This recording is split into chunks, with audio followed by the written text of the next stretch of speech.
anybody who has been serving in clothes closets, soup kitchens, food pantries, begins to understand that it seems like many of the same returning people come week after week, month after month, and we begin to wonder, is this creating an unhealthy dependency on our ministry, whereas we should be empowering people to become more self-sufficient? So unhealthy dependency is one of those negative outcomes of the way we do charity.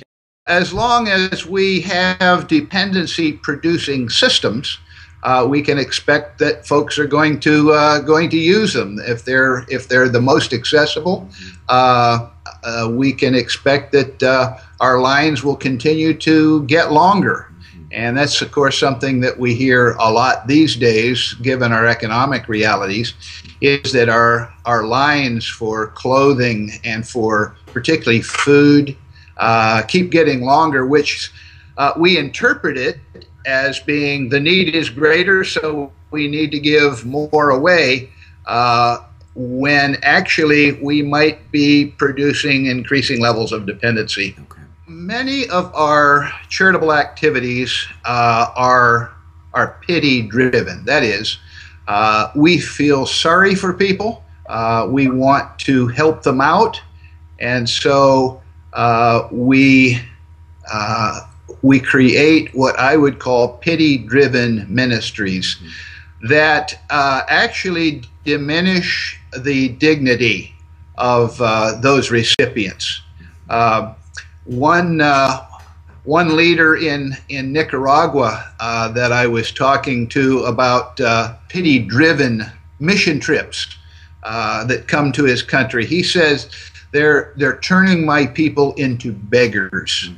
So one-way charity can have the effect of diminishing human dignity, eroding a work ethic, depleting an entrepreneurial spirit. And so those are some of the negative impacts. First year I was living in the inner city as a neighbor. Prior to that, at Christmas time, I coordinated what we called Adopt a Family program. We gave to caring people the names, ages, sizes of various children in our community that would not get much, if anything, for Christmas. And so those families would go shopping, and then on Christmas Eve, they would come and deliver the gifts to the families. And that was it was a good thing. And the milk of human kindness flows freely at the Christmas season. But when we moved into the neighborhood, it was the first time I had actually been sitting in the living rooms of recipient families when the gift-bearing families arrived. And I saw something that I had just not noticed before. The children, of course, were very excited. They were jumping up and down, and it was like Santa Claus was arriving. The mothers, I noticed, were gracious, somewhat subdued, but if there was a father in the home, he just disappeared out the back door.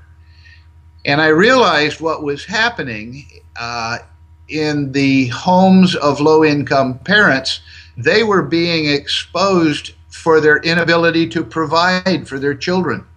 And the moms would endure that indignity for the sake of the kids.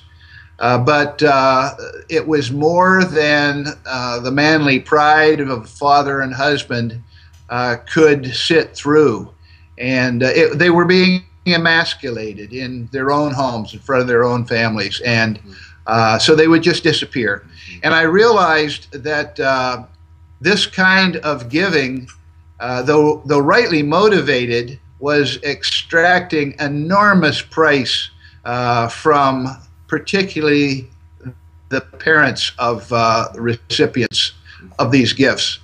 And so for the first time, I began to wonder, is our giving, both at Christmas time and at other times during the year, is this a price, inflicting a price on the recipients that we had just not noticed? That was the beginning of a major insight for me.